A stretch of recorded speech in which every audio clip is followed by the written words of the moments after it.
while you want to send your document to someone else in an email, you may want to compress the images. So over here, I'm going to see, so I got a slide with 2 pictures right here. Let me just see how that is. So I'm going to go over here, I'm going to right click, see its properties right here, and you can see that the size of this file is 4.990 MB.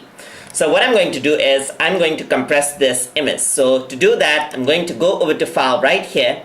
I'm going to go to save as, I'm going to browse, and then over here I'm going to rename this to compression 2. So over here, before you save it out, go to tools over here, and then there is compression pictures, compress pictures right here. Simply click on that, and you can see that you can delete the cropped areas of the picture, so that will delete out everything else.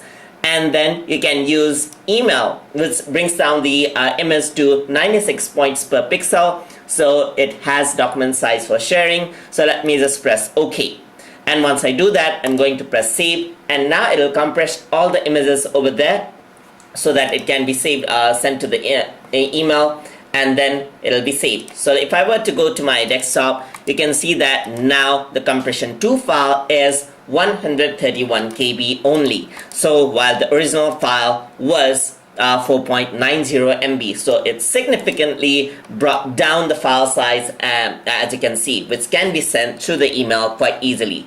So that is how you can compress PowerPoint slides inside of Microsoft PowerPoint. Hope you guys learned something as always, and as always, please like, comment, share, and subscribe.